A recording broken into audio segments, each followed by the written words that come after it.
Jake! Jake! Juste au moment où l'homme pensait avoir réussi à éviter le désastre, le camion fonça droit vers sa fille derrière lui.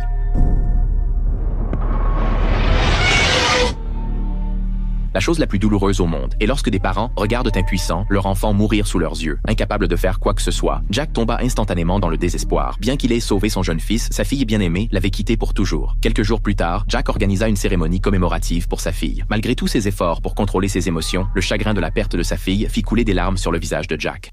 Après que sa fille ait été enterrée, sa femme, incapable de supporter le choc, a ramené leur fils dans sa ville natale. La villa qui résonnait autrefois de rire n'abritait maintenant que Jack seul. Pour ramener sa fille à ses côtés, une idée audacieuse s'est formée dans son esprit. Cette nuit-là, Jack a secrètement déterré la tombe de sa fille. Il a ensuite transporté le corps de sa fille au cimetière pour animaux, car la légende disait que cet endroit pouvait ramener les morts à la vie.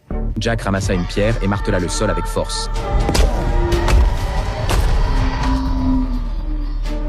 Après avoir creusé la tombe, il enterra soigneusement sa fille dans la terre.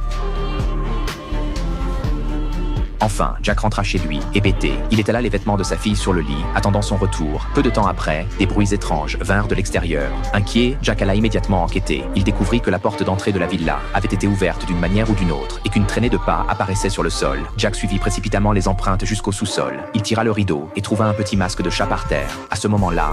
Papa. Maman.